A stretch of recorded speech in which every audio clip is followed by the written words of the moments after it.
Good morning, everyone. How are you all? I hope you are all fine. So, today we are starting our chapter 4 Pianist Matin. This chapter is related from art and culture. So, student, you are about to read a short biography of an Israeli pianist, Matan Fisher. Matan is a talented musician who has traveled all over the world and has even performed in India. So, student, in this chapter we are discussing about musical instrument like piano, like harmonium, like guitar. So in the starting of chapter we saw a comparison between pianist Madden and many other pianists. So now we talk about the famous person Matan Fisher. He is an Israeli pianist. He belongs from Israel. There are a few comparison at the starting of the chapter यानी कि यहाँ पर आपको starting में मैटन Fisher के साथ बहुत सारे कंपैरिजन देखने को मिल जाएंगे. So student, we said that we have talent from birth, but many of us realizing it soon, many of us realizing it late. हम सबको पता है कि हम सबके अंदर कोई ना कोई टैलेंट ज़रूर है, बट कुछ लोग इसे अर्ली एज में रियलाइज़ कर लेते हैं और कुछ लोग लेट रियलाइज़ करते हैं. So here Matan compared with some other musician who learn very fast in their life.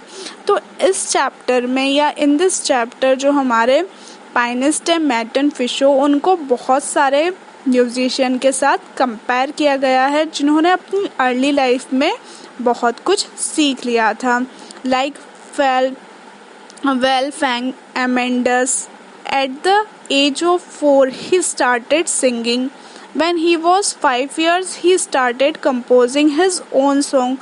Can you imagine at the age of 4, यानी कि एज ऑफ 4, 4 साल का बच्चा जो कि अच्छे से बोल नहीं पाता है, उसने क्या करना चालू कर दिया था, सिंग करना चालू कर दिया था या सिंगिंग करने लग गए थे.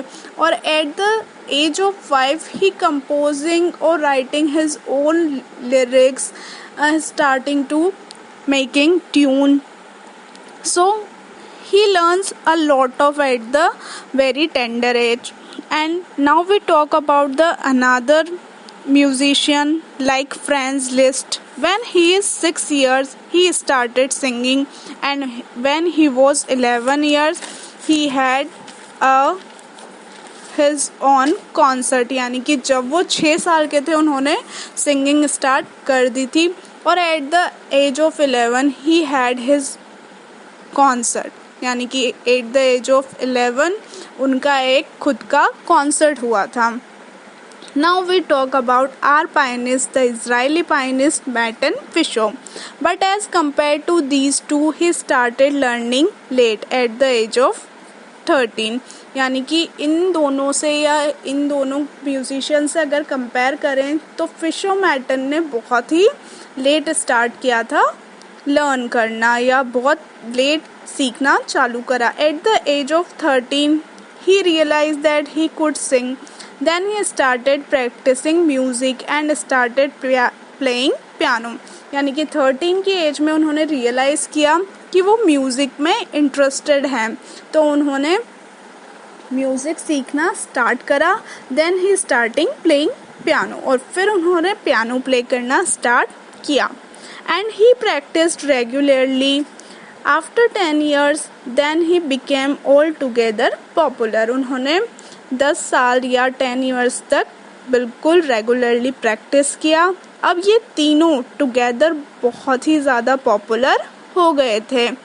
Then his two teachers, the teachers from he learned, his first teacher is Mrs. Eva Malkin and second is Jonathan Jack.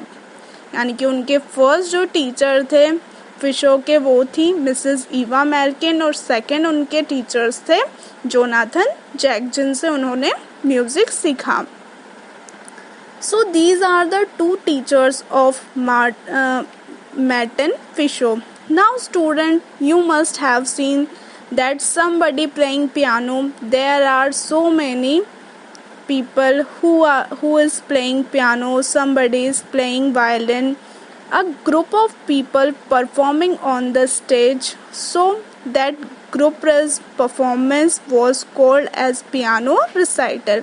So students, आपने देखा होगा कि एक परफॉर्मेंस में एक स्टेज पर बहुत सारे म्यूजिशियंस, बहुत सारे पियानिस्ट, बहुत सारे सिंगर्स एक साथ परफॉर्म करते थे. सो स्टूडेंट, इस परफॉर्मेंस को पियानो रिसाइटल कहा जाता था.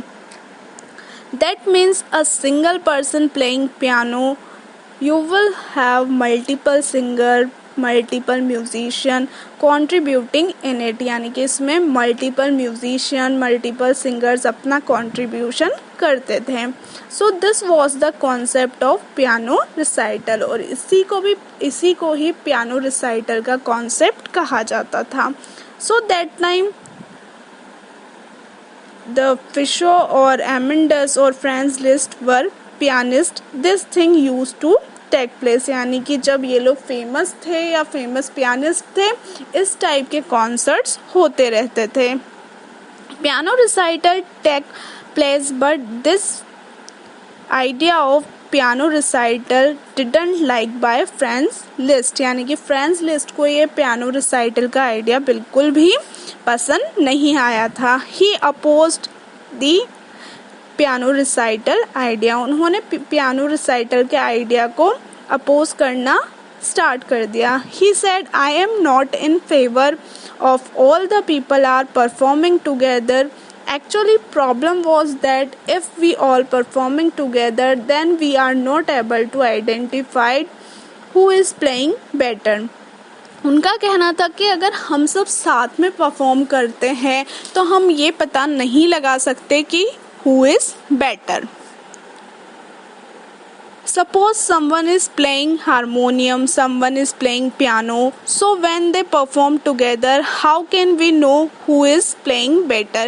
यानी कि उन्होंने कहा कि अगर कोई हारमोनियम प्ले कर रहा है, कोई पियानो प्ले कर रहा है, वो भी साथ में, तो हाउ कैन वी नो, हम कैसे जान पाएंगे कि हु इज़ बेटर, कौन बेटर है. So particular pianist like Franz Liszt opposed the piano recital idea. So particularly Franz Liszt ने इस piano recital के आइडिया को अपोज किया.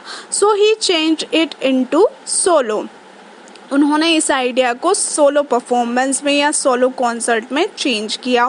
Solo as in he wanted that whenever he perform he will perform single, nobody will there. So यानी कि कोई भी अगर वो कभी भी अगर फ्रांज लिस्ट परफॉर्म करे तो स्टेज पर वो अकेले हों, उनके आसपास कोई ना हो, यानी कि पूरा जो अटेंशन है वो सिर्फ उन्हीं को मिले. सो मैटन फिशो स्टार्टिंग परफॉर्मिंग सोलो ऑल्सो. यानी कि मैटन फिशो को भी फ्रांज लिस्ट का ये आइडिया बहुत ही ज़्यादा पसंद आया और उन्होंने भी सोलो परफॉर्म करना स्टार्ट कर दिया. हाँ, he actually liked the idea, if I am performing I should be the main person on the stage. और उनको भी ये आइडिया अच्छा लगा कि अगर मैं परफॉर्म कर रहा हूँ तो स्टेज पर मेन अट्रैक्शन में ही होना चाहिए. यानी कि अगर मैं परफॉर्म कर रहा हूँ स्टेज पर तो पूरा अट्रैक्शन, पूरा जो सेंटर ऑफ अट्रैक्शन है वो मुझ पर ही होना चाहिए.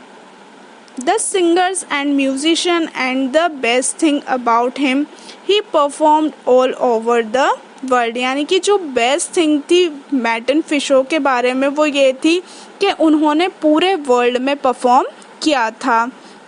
He done almost 200 recital. उन्होंने almost 200 परफॉर्मेंस की थी. After 10 years, the best part of his perform in India, यानी कि उन्होंने इंडिया में भी परफॉर्म किया था. He like a lot of Indian music also. He mention that he like 2 musician from east as Claude Debussy and Morris. He said that these are the true inspiration, and whenever he hear Indian music, it gives him knowledge of music. यानी कि उन्होंने Indian music को बहुत अच्छा बताया है. उन्होंने कहा कि वो जब भी इंडियन म्यूज़िक सुनते हैं तो उन्हें बहुत सारी म्यूज़िक की नॉलेज मिलती है। इससे वो डेब्यूजी, क्लॉड डिब्यूजी और मॉरिस को बहुत ही ज़्यादा लाइक करते हैं, यानी कि इनकी जो म्यूज़िक है या इनका जो म्यूज़िक है वो मैटन फिशो के लिए बहुत ही ज़्यादा इंस्पायरिंग होता था। He said, if music is good, you will like it. उनका कहना था कि अगर म्यूज़िक अच्छा है तो आप उससे हमेशा कुछ ना कुछ सीख सकते हो। His will of became popular is not stop at the end of the story, यानी कि स्टोरी के एंड में भी उनकी पॉपुलर होने की जो विल है, जो इच्छा है, वो ख़त्म नहीं होती है। He says I will be continuing more and more popularity and I will work on my pianist more. उन्होंने कहा कि मैं और मोर एंड मोर पॉपुलर होना चाहता हूँ और मैं अपना वर्क एज अ पायनिस्ट कभी भी हार्ड वर्क करना नहीं छोड़ूंगा। So in this chapter we will read about the pianist Maton. I hope you all like and understand the chapter. So stay home, stay safe, goodbye.